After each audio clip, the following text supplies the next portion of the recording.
কিন্তু আমি এর থেকেও ভয়ঙ্কর জায়গায় যাব, যেমন বরফে ঢাকা একটা খাড়া পাহাড়ে উঠবো। আমি পড়ে যাবো, আমাকে নামাও নামাও। এমন একটা রাস্তায় গাড়ি চালাবো যেখানে প্রচুর মানুষ মারা গেছে। আমরা মৃত্যু থেকে আর 7 ইঞ্চি দূরে আছি। ভয়ঙ্কর শার্কদের সাথে কেজ ছাড়াই সুইমিং করব এবং আরো অনেক কিছু। আর শুরু করব এই কেজ থেকে, একটা আফ্রিকান সাফারির মাঝখানে যেখানে অনেক সিংহ, চিতা, হিপো এবং আরো অনেক প্রজাতি যেগুলো আমাদেরকে মেরে দিতে পারে। আমরা এটা কেন করছি? কারণ আমরা পৃথিবীর সব থেকে ভয়ানক 5টা জায়গায় যাব। আমি একটা সিংহ দেখতে পেয়েছি।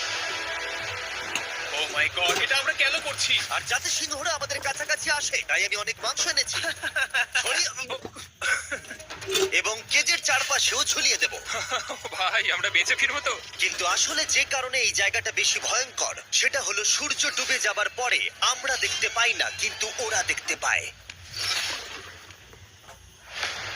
জিমি, ওদিকে দুটো সিংহ রয়েছে। এই শব্দটা তো কণ্ঠারের মতো লাগছে। না, এটা বিশাল ভাই। সবকিছু রাতে বেরোয় কেন? ভাই, আমাদের সিংহরা পুরো ঘিরে ধরেছে। আমাদের থেকে মাত্র 20 ফুট দূরে রয়েছে না। সিংহগুলো আমাদের চারপাশে ঘুরেই যাচ্ছিল। আমরা হয়তো এই ভিডিওটা করতে গিয়ে মারাই যাবো। আর এটা তো সবে শুরু, কারণ এই ভিডিওতে পরের জায়গাগুলো আগের জায়গার থেকে আরো অনেক বেশি ভয়ানক হতে চলেছে। শেষে থাকবে এমন একটা দ্বীপ যেটা সম্পূর্ণ বিষাক্ত সাপে ভরা। আর এবার আমরা আইস ক্লাইম্ব করব একটা বিশাল ভয়ানক ঠান্ডায় জমে যাওয়া জলপ্রপাত। এখান থেকে ফিরে আসার কোনো উপায় নেই। এই দুটোর মধ্যে যে কোনো একটা পথ দিয়ে এই বিশাল খাড়া পাহাড়ে উঠতে হবে এই ব্লেডেড বুটস আর এই আইস পিক্সের সাহায্যে। আমার জীবনে করা এটা সব থেকে ভয়ানক জিনিস। আমার জন্য প্রার্থনা করো। জিমি, তুমি চাও আমরা এই পাহাড়টা চড়ে ওপরে উঠি? হ্যাঁ, এটা অসম্ভব। সত্যি কথা বলতে আমার মনেই হচ্ছিল না এটা আমরা করতে পারবো। তারপর নোলানের সাথে যা হলো তাতে আমরা আরো বেশি ভয় পেয়ে গেলাম। আমি পারবো না বন্ধুরা, একটু দাঁড়াও। আমি বেরিয়ে যাচ্ছি, আমি পারবো না। তুমি হাল ছাড়তে পারো না। না, আমি পারবো না। আমার বিশ্বাসই হচ্ছে না নোলান এটা করবে। সত্যি ভাবিনি। নোলান কুইট করলো। আমরা কিন্তু প্রায় ওপরের দিকে রয়েছি। তোমরা এখন হাফ অব্দি এসেছো। ও জিমি, নিচের দিকে দেখো না। ও মাই গড। যত উঠছি তত খাড়া হচ্ছে। আমার পা, আমি গ্রিপ পাচ্ছি না। ও ও ও, ও। আরে তুমি পড়ে যাচ্ছিলে। ও মাই গড, আমি টপটা দেখতে পাচ্ছি জিমি। এটা আমার করা সব থেকে ভয়ানক জিনিস। আহ! এটা আমি পারবোই। আমাকে উপরে উঠতেই হবে। দেখো এটা কতটা খাড়া। প্রায় এসেই গেছি, হাল ছাড়লে হবে না। আর 10% বাকি। আমি এখন কাঁদতেও পারছি না। যদিও এসব করা আমার একেবারেই উচিত নয়, তুমি প্রায় এসেই গেছো জিমি। তবু আমি কোনো মতে এই জলপ্রপাতের উপরে উঠতে পারলাম। আমরা পেরেছি ভাই। আমরা পেরেছি। আহ, কিন্তু আমার মনে হয় নোলান একদম ঠিক করেছে। কিন্তু এবার আমরা দেখবো নোলান লিস্টের 3rd প্লেসে গিয়ে কি করে, যেটা অবস্থিত বলিভিয়ায়। সেখানকার ডেথ রোডে আমরা ড্রাইভ করব। আর এখন আমরা রয়েছি পৃথিবীর সব থেকে বিপজ্জনক রাস্তায়। এই জায়গাটা যে কোনো স্কাই স্ক্রিপারের থেকে অনেক বড়। আমি বুঝতে পারছি না আমরা কেন এখানে এলাম। মিথ্যে বলছি না, এই রাস্তায় অনেকজন মারা যাওয়ার কারণে এই রাস্তাটা এক যুগ আগেই বন্ধ করে দেওয়া হয়েছিল। এই রাস্তায় গড়ে প্রতি বছর 300 জন মারা যেত। কিন্তু আমাদের কাছে গভর্নমেন্ট পারমিশন রয়েছে, তাই আমরা এই রাস্তা দিয়ে যেতে পারি। পারমিশন না পেলে খুব ভালো হতো। চিন্তা করো না, কিছু হবে না, না। আমার তো চিন্তা হচ্ছে। এবার বুঝতে পারছি কেন ডেথ রোড বলে। কিন্তু তুমি এমন চালাচ্ছ জানো এটা খুব সাধারণ রোড। দেখো, তোমার জীবন আমার হাতে রয়েছে, তাই তুমি এরকম না, বলো তোমার না। জীবন আমার হাতে রয়েছে। দেখো স্টিয়ারিংটা মনে হচ্ছে কেঁপে উঠলো। চেহারা থেকে হাত সরিও না। আমরা এখন মৃত্যু থেকে মাত্র 7 ইঞ্চি দূরে আছি। আমরা খাদের খুব কাছে রয়েছি। সাবধানে সাবধানে সাবধানে। বন্ধুরা কি ও মাই flash গড, করছে? আমার লাইফ ফ্ল্যাশ করছে। ফ্ল্যাশ করেই যাচ্ছে আচ্ছা, বারবার। আর যদি তোমরা ভাবো এটাই সব থেকে বিপজ্জনক, তাহলে বলে রাখি আমাদের রাস্তায় আরো 3টে স্পট বাকি আছে। রাস্তা আস্তে আস্তে আরো সরু হয়ে যাচ্ছে। এই জায়গাটা কিন্তু খুব সাবধানে চালিও। Oh God! দেখো, ওই জায়গাটার টায়ার কিন্তু মাটিতে থাকবে না, দেখতে পাচ্ছো? হ্যাঁ, সেটা আমি দেখতে পাচ্ছি। ও মাই গড, দেখো খাদটা ও, কতটা দাঁড়াও। গভীর।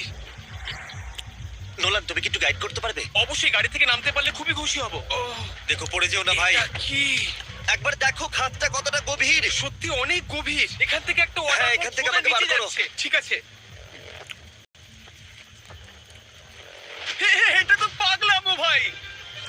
আমাদের গাড়িটা খাদের একেবারে কিনারায়। গাড়ির চাকা এই গভীর খাদের একদম পাশ দিয়ে যাচ্ছে। এটা পাগলামো। সাবধানে, এই জায়গাটা ঢালু রয়েছে আর খুব স্লিপও আছে। এগিয়ে এসো।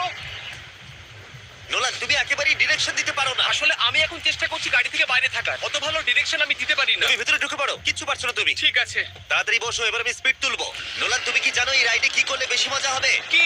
আমাদের brand new festival creamy peanut butter cup খেলে। ও, আমি ভাবলাম তুমি বলবে গাড়ি আসতে চালালে। না, ও মাই ফগ গড। অনেকটাই বেড়ে যাচ্ছে, সামনে ঠিকঠাক দেখা যাচ্ছে না। রাস্তার বেশ কিছু অংশ একেবারেই সাধারণ, কিন্তু বলিভিয়াতে ওয়েদার খুব তাড়াতাড়ি চেঞ্জ হবার কারণে হঠাৎ প্রচুর কুয়াশা মৃত্যুদূত হিসেবে সামনে চলে আসে। আরে দাঁড়াও দাঁড়াও দাঁড়াও দাঁড়াও দাঁড়াও দাঁড়াও, আমরা ধারে চলে এসেছি। আমি ভালো করেছি তো? না, আর একটু হলে কিন্তু আমরা পড়ে যেতাম। খাদের খুব কাছে আছি। ঠিক আছে, তাহলে এদিক দিয়ে বের করি। ঠিক আছে। একটু দূর দিয়ে চলো। হ্যাঁ, আরে ঠিক আছে। ওটা কিসের আওয়াজ হচ্ছে? আমরা অনেক কাছ দিয়ে যাচ্ছি। আমি ভাবলাম সবকিছু একসাথে মিক্স করি আর বের করি আমাদের নিজেদের ফেস্টিভ্যালস কাপ। এই কাপের সব থেকে ভালো জিনিস হলো আমরা পিনাট বাটার জার থেকে সরাসরি বের করে ইউজ করি। দেখো কতটা জ্যাম আছে, এটা দারুণ খেতে। এছাড়াও এর মধ্যে আমরা ফেস্টিভ্যালস চকলেট দিয়েছি। তোমরা হয়তো জানো না, ফেস্টিভ্যালস এর কৃষকদের আমরা যথেষ্ট পারিশ্রমিক দিই। আমরা ফেয়ার ট্রেড সার্টিফাইড বিন ব্যবহার করি। আমরা একেবারেই শিশু শ্রমিক সমর্থন করি না। ও মাই গড, এই তিনটে জিনিসই কোনো আমেরিকান চকলেট কোম্পানি করে না। নোলান, হ্যাঁ, এক যুগ তো কেটে গেছে, দেখে নাও ব্রিজটা ঠিকঠাক আছে কিনা। ঠিক আছে। আমি শিওর হতে চাই যে এটা ভেঙে পড়বে কিনা, কারণ আমি মরতে চাই না। নোলান, ব্রিজটা পরীক্ষা করো, সব ঠিক আছে? হ্যাঁ, ঠিক আছে। বিগ চকলেট তাদের কৃষকদের মজুরি কম দেয় আর শিশুদের দিয়ে কাজ করায়। শুধুমাত্র পশ্চিম আফ্রিকাতেই লক্ষ লক্ষ শিশু শ্রমিক রয়েছে যারা কোকো ফার্মে কাজ করে। তাই তোমাদের এটা খাওয়া উচিত শুধুমাত্র স্বাদে দারুণ বলেই নয়, বরং চকলেট ইন্ডাস্ট্রিকে একটা বার্তা দেওয়ার জন্য। তোমাদের কৃষকদের যথেষ্ট পারিশ্রমিক দাও আর শিশু শ্রমিক প্রতিকার করো। এটা তো পাগলামো ভাই। আমরা ডেথ রোড সার্ভাইভ করলাম। এখনো অব্দি আমরা সার্ভাইভ করেছি, কিন্তু পরের বোনাস প্লেসে কার্ল আর নোলান শার্কে ঘেরা সমুদ্রের একেবারে মাঝখানে যাবে। আর কিছু কারণবশত জলে কেজের মধ্যে থাকবো না। হ্যাঁ, ইউজুয়ালি আমরা এটাই ব্যবহার করি, কিন্তু এবারে আর করব না। এখানকার শার্কগুলো অতর্কিতে আক্রমণের জন্য বিখ্যাত, আর এটাই এই জায়গাটাকে ইউএস এর সব থেকে বিপজ্জনক করে তুলেছে। বিশ্বাসই হচ্ছে না আমরা এটা করতে চলেছি। ও মাই গড, এগুলো তো অনেক বড় শার্ক। ও মাই গড। ভাই, আমরা এটা কেজ ছাড়া কেন করছি? ভাই, তোমার পেছনে পেছনে। ও মাই গড, এটা অনেক বড়। নোলান, এক্ষুনি ভাই, নামো। আমার ইচ্ছা করছে না, আমি যেতে চাই না। সত্যি আমি মরতে চাই না ভাই, মরতে চাই না। ও মাই গড, এটা তো অনেক বড়। ঠিক আছে, ঠিক আছে ভাই, এই শ্বাসগুলো তো দ্বিগুণ বড়। আমি আর যাচ্ছি না, হয়ে গেছে। কিন্তু দ্বিতীয় বিপজ্জনক জায়গার কাছে এটা কিছুই নয়, যেটা অবস্থিত অ্যামাজন রেন ফরেস্টের একেবারে মাঝখানে। এখানকার সৌন্দর্য দেখে বোঝা যাবে না জায়গাটা কতটা বিপজ্জনক, কারণ কিছু মুহূর্তের মধ্যেই এই জায়গাটা এরকম থেকে এরকম হয়ে যেতে পারে। একটু ঝড় বৃষ্টি হলেই এখানে জলস্রোত নেমে আসে এবং গোটা এলাকা ভাসিয়ে দেয়। আর আজকে আমরা দেখব গোপটা ক্যাটারাক্ট ওয়াটারফল, যেখানে জলস্রোত নেমে আসছে 1000 ফুট উপর থেকে নিচে জলাশয়ের মধ্যে। আর এই মেঘলা দিনে আমার সাথে এসেছে এই যে এরা। এ হলো হেজ, 70 দিন জঙ্গলে কাটিয়েছিল। এ হলো বেলি, যে কিউবে 100 দিন কাটিয়েছিল। আমরা এখন অনেক ভয়ঙ্কর জিনিস করতে চলেছি, যেখানে মৃত্যুর সম্ভাবনাও আছে। না মানে এসো, এসো, এসো তোমরা, চলো যাওয়া যাক। আর অনেকক্ষণ পরে, আরো অনেকক্ষণ পরে, সাবধানে। সব থেকে পিচ্ছিল জায়গায় ট্রেক করা, বিশাল খাড়া জায়গায় যাওয়া যেখানে এখনো মানুষের পা পড়েনি। বেঁচে গেছি। আমরা শেষ পর্যন্ত গন্তব্যে এসে পৌঁছলাম। এটা একটা ওয়াটারফল, দেখতে পাচ্ছ তোমরা? মানে একবার যদি স্লিপ খেয়ে পড়ো তাহলে তোমরা শেষ। আর গাইডের সাহায্যে আমরা নদীটা সুরক্ষিতভাবে পার করলাম। এই দেখো, উই! আর তারপরে আমরা কিছু দড়ি সংগ্রহ করলাম, যাতে আমরা ওয়াটারফলের নিচ অব্দি দেখতে পারি। নিচ দেখতে পাচ্ছ? ওয়াও, এটা দারুণ লাগছে। হা! কিন্তু যেমনটা আমি আগে বলেছি, এই জায়গাটা দেখতে যতটা সুন্দর, এক মুহূর্তের ব্যবধানে এটা প্রচন্ড ভয়ঙ্কর হয়ে উঠতে পারে। এখন বিশাল পরিমাণে ঝড় বৃষ্টি শুরু হয়ে গেল। এই জন্যই এটাকে পৃথিবীর সব থেকে ডেঞ্জারাস প্লেস বলা হয়। এই ওয়াটারফলটা এখন আস্তে আস্তে অনেকটা ছড়িয়ে যাবে, অনেকটা জল বেড়ে যাবে, সবকিছু ভাসিয়ে দেবে। এখানে এখন জল অনেক বেড়ে যাবে আর আমাদের বেরোতে হবে। আমরা কি রূপগুলো ব্যবহার করে ওয়াটারফলের পাশ দিয়ে নিচে নামবো? না, একদমই নয়, এটা খুবই বাজে আইডিয়া ছিল। আমরা এখন জঙ্গলের মাঝে ফেসে গেছি, এটা তো বাজে ব্যাপার। কত রিস্ক আছে। জিমির দিক দিয়ে কিন্তু কাদা আসছে, অনেক কাদা। আর যে কোনো মুহূর্তে এখানে বাজও পড়তে পারি। আর সত্যি আমি চাই না তুমি মরে যাও। তাই আমাদের ইউটিউব ভিডিও এমার্জেন্সি অপারেশনে বদলে গেল। একটাই উপায় আমরা বেরোতে পারবো, একই পিচ্ছিল এবং খাড়া পথ দিয়ে আমাদের ফিরতে হবে। আর কিছুক্ষণ বৃষ্টি হলে এই জলস্রোত সবকিছু ভাসিয়ে দেবে। তোমরা দেখতে পাচ্ছ জলের পরিমাণ অনেকটা বেড়ে গেছে, আমাদের রাস্তাও ব্লক হয়ে গেছে। আমাদের এই দড়ির সাহায্যে বেরোতে হবে, অনেকটা সময় লাগছে। তোমাদের মনে আছে যখন আমি এই নদীটা পার করছিলাম আর হাসছিলাম? উই! এখন আর একদম হাসি পাচ্ছে না। আমার সত্যি খুব ভয় করছে, যদি আমি পড়ে যাই। এই যে সেই ওয়াটারফল, যেখানে আমি তলিয়ে যাব। জলের স্রোত দেখো, মানে দেখো, আমি মজা করছি না। এই দড়িটা ধরো আর নিজেকে ঠেলে উপরের দিকে ওঠো। আমাকে মরতে দিও না। আর অনেকক্ষণ পরে জল আর কাদার বন্যায় ট্রেকিং করে আমরা এই পাহাড় থেকে প্রাণে বেঁচে ফিরলাম। এখন আমরা পৃথিবীর সব থেকে মারাত্মক জায়গায় যেতে চলেছি। আমাদের লিস্টে পৃথিবীর ভয়ঙ্করতম জায়গার মধ্যে 1 নম্বর। আর এই ভিডিওটা সব থেকে ভালোভাবে শেষ করার জন্য আমরা এসেছি পৃথিবীর সব থেকে বিপজ্জনক আইল্যান্ডে। কেন এমন আইল্যান্ডে আছি যেখানে কিলিং মেশিন ভর্তি? মনে হয় আমরা মরবো। Bye bye. এখন থেকে অফিসিয়ালি আমরা কাল অবধি আছি। এটা সত্যি, আমরা পৃথিবীর সব থেকে বিপজ্জনক আইল্যান্ডে সারা রাত কাটাবো। আর আমাদের প্রতি পদক্ষেপে থাকবে অজস্র সাপ। শুধুমাত্র স্পেশালাইজড পোশাক আমাদের বাঁচাবে এই সমস্ত ভয়াবহ বিষধর সাপের হাত থেকে। যে কোনো জায়গায় সাপ থাকতে পারে, তাই না? হ্যাঁ জিমি, কি হবে যদি কোনো সাপ আমাদেরকে কামড়ে দেয়? বেসিক্যালি যেই বিষ তোমাদের রক্তে এসে মিশবে, তোমাদের স্কিনের কালার চেঞ্জ হয়ে যাবে আর 1 ঘন্টার মধ্যে তোমরা মারা যাবে। এটা খুবই ভয়ের বিষয় যে আমি যে কোনো সেকেন্ডে মরে যেতে পারি। এটা পাগলামো ভাই। গোটা আইল্যান্ডটা কিলিং মেশিন দিয়ে ভর্তি। এটা কিন্তু দারুণ ব্যাপার। উপর থেকে কিন্তু দারুণ লাগছে জায়গাটা। তুমি এখান থেকে পড়ে গেলে কিন্তু মরে যাবে। হ্যাঁ সেটা আমি জানি। সবাই খুব সতর্ক থেকো। তোমরা হয়তো ভাববে স্নেক আইল্যান্ড নাম বলে এখানে হাজার হাজার সাপ ওপেন ঘুরে বেড়াবে, কিন্তু মাটিতে বসবাসকারী প্রাণীদের সাপগুলো মারার পরে ওরা এখন গাছের পাখিদের শিকার করে, কারণ এখন ওরাই একমাত্র জীবিত শিকার। এখন আমরা অফিসিয়ালি জঙ্গলে প্রবেশ করছি। যে কোনো মুহূর্তে সাপ গাছ থেকে লাফ দিয়ে আমাদেরকে কামড়াতে পারে। এতক্ষণ পায়ের চিন্তা করছিলাম, এখন তো গাছ থেকে সাপ পড়ারও আশঙ্কা রয়েছে। এটা পাগলামো ভাই।